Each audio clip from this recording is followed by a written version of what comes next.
crews having a field day knocking down the old Centennial Mills building. What local services pick back up today now that the building is being demolished?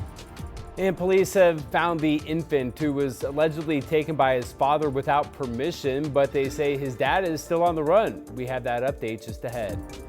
And if you fly American, get ready for entertainment to return to your flight, while the airline is making the return to seat back screens. And you may be having a rough week at work, but it's probably not as rough as this, guys. We hear from the man going viral for his mid-shift mishap. Coming up as your news at sunrise starts right now. Is that Rand?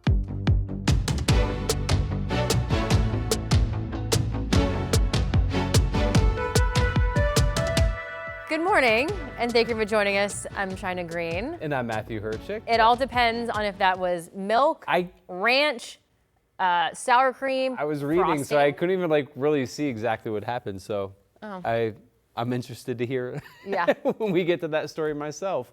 Rod Hill is standing by. It's a better start to the morning for you than that guy. Apparently. All three options are really thick. Not good, yeah. When they fall on you, right? All right, here's our Salem sky camera. Good morning to you on a Wednesday. This is still mostly clear skies, 56 degrees, not quite to the sun-up time yet. Here's the Salem Tasting Room out in Sherwood. This camera's just been gorgeous this morning. Partly cloudy skies out over the vineyard, 54 degrees. We do have clouds over the city of Portland and up into Vancouver. You can see them there. They've thickened up in the last just a little bit of time. 59 is the number out the airport. This is another day with the cloudy start for the Rose City, and then the sun is coming. There's a little bit of passing cloudiness we expect midday, 69, but after that we'll get back into some sunny blue and we'll hit 84 degrees for high temperature. We are keeping an eye on the freeway traffic. There's an accident at Lombard up in the St. John's area, but other than that, on the freeways, no issues. Here's Highway 26 coming in from Brookwood Parkway, 13-minute ride.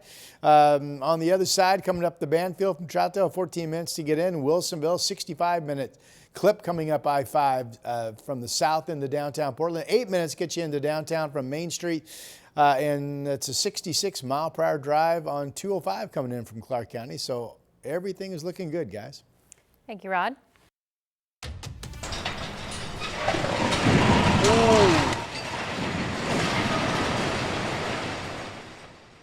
Piece by piece, the walls of the century-old Centennial Mills building started tumbling down.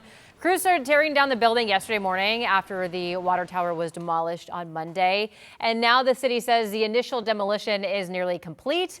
KGW live streamed the demolition all day long yesterday as crews with a Eugene-based contractor used what they called a high-reach excavator to tear down the building walls, though I thought it was more fun to say metal claw thingy.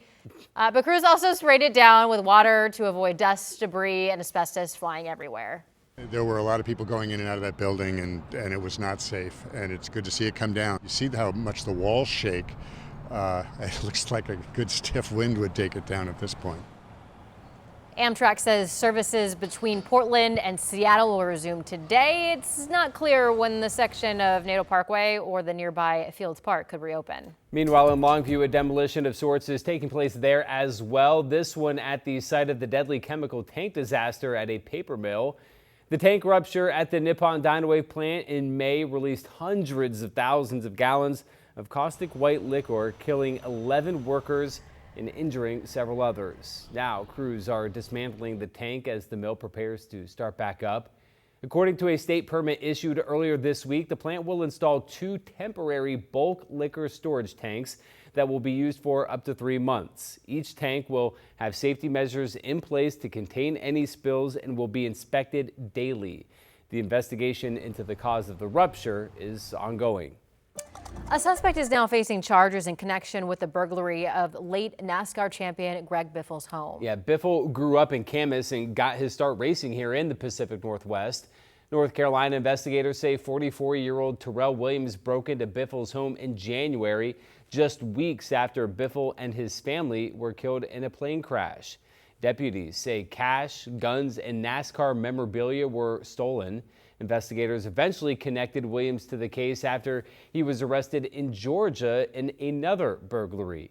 They say some of Biffle's stolen NASCAR memorabilia was found there. This person's method of the way he operated and what we're seeing is basically he used headlines social media posts, different things to find out when people were or were not at home. And he executed his plan in that capacity. Investigators say Williams has been linked to multiple break-ins across the country. He's currently in jail in Georgia. Nearly 100 new patient beds will soon be available at Providence Portland Medical Center as part of an effort to meet increasing demand. They announced 2 previously unfinished floors of Providence Portland Cancer Tower will house 96 new patient beds. The beds will become available in 2 phases, with the first floor welcoming patients this September and the second floor opening sometime next year. According to Providence, Oregon ranks last in the country for hospital beds per capita. You're often waiting for discharges for people to go home so that we can bring people up from our emergency room. So our excitement around this work is to be able to decrease that period of time and get people onto the care spaces that are most appropriate. The expansion is part of a $76 million renovation project. It brings the total number of patient beds at Providence Portland up to 531.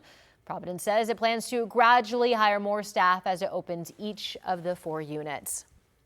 Well, the Trump administration is moving forward with plans to repeal a rule protecting millions of acres of roadless forest. The 2001 roadless rule limits road building, logging, and mining on about 45 million acres nationwide. That includes 2 million acres here in Oregon. The conservation group Oregon Wild says more than 99% of public comments submitted last year opposed repealing the rule. A new public comment period opens tomorrow and runs through September 21st. According to AAA, gas prices are once again on the rise in Oregon and Washington. The agency points to elevated crude prices from the ongoing conflict with Iran and the closure of the Strait of Hormuz. Right now, AAA has the average price for a gallon of gas in Oregon at $4.74. Washington a bit higher at about $5.23 a gallon. As of this morning, the national average is sitting at $4.09 a gallon. The city of Hillsboro is getting some pushback from residents, all because of a plan to bring more jets to the local airport. Yeah, many who live in the flight path are pleading with leaders to put a stop to it. Public testimony pushing the meeting to a 1 a.m. cutoff. Sunrise reporter Mo Hyder is joining us live with more details on that meeting. Mo. Yeah, Matthew, good morning. Well, many people voice their concerns about this proposal, worrying about the air pollution, also the noise coming from this extension. Again, here's some footage from last night. People voiced their opposition at the council meeting. So this is how it would work. The company Sky Harbor wants to build private aircraft hangars to house up to 30 jets on more than 13 acres of leased land at the airports. And the Hillsboro Planning Commission gave the proposal the green light earlier this year. The city, though, considering an appeal, as some residents feel an expansion just isn't necessary. It was made to be a small airport for a reason, but morphing something for big jets that are going to be mostly empty most of the time when they're zooming by, picking up somebody from where Medford, it's like this is not their toy backyard. And also, city still has time to make a decision regarding the appeal. And also at that meeting last night, a spokesperson from Sky Harbor was also in attendance. He did say that the proposal also fits in the city's code. China, Matthew. Mo Hyder reporting for us this morning. Thank you, Mo. Meantime, American Airlines is bringing back seatback screens.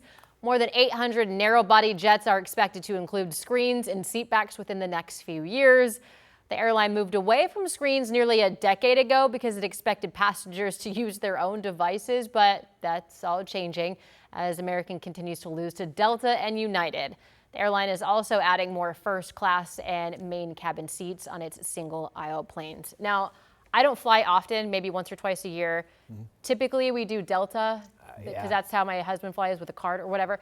But we did do American to Florida, which is a long flight. And I walked on there thinking I was just going to watch 3 movies, and I didn't have anything else prepared. And I was like, I just have to be alone with my thoughts for 3.5 hours, 4.5 hours. Long time. Oh. Yeah. Painful. I can't do the flight without the seatback screen. I actually was during the World Cup, was on a flight during the U.S. game, and I was on a Delta flight, and it didn't have them, and I was losing my mind. I was like, how am I supposed to watch this game? All right. Well, you guys surprised me. I thought that the younger generation would be like, yeah, we just use our phones. It's no big deal. No, it's now so the older small. generation. Turn on a few movies, and the flight goes so fast. And I need the biggest screen I can get my eyes on to be able to see what's going on. And I struggle kind of finding the spot to put your phone, because like on Southwest when we travel, usually you're watching it off your own phone. So yeah, thumbs up to the seat back. I agree with you guys, to the monitor on the seats.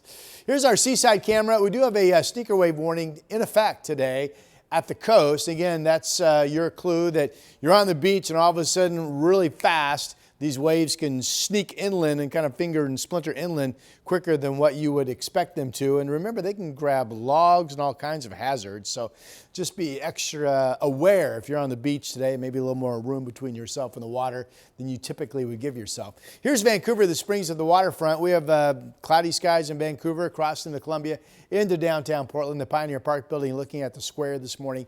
59 is the number, very similar start to what we have been seeing, and it's not cloudy everywhere. Again, we're seeing blue sky still out in Washington County and also down into Salem. 53 in Sherwood, where the cameras are showing a partly cloudy, lovely start to the day so far. 54 over in Happy Valley, no travel-related issues. 55 down in Albany and also Salem. Another toasty afternoon in central and eastern areas of our state. Most areas expected to crack 90. Sun River could hit 90 degrees today, by the way. And then we've got temperatures getting well up into the 80s, up and down I-5 with afternoon sunshine expected, generally holding in the 60s at the coast with partial clearing. Here's our 7-day. 84 today, 88 tomorrow, and then still that spotty storm chance in the valley later in the day into the evening. May or may not happen, just something we're watching. We get flooded with low clouds into Saturday. Those clouds could produce just some light moisture falling out of them. It would not be anything organized, I don't believe. And then clouds to sun on Sunday, and the 7-day forecast overall is still really pleasant for mid-August, guys. Back to you.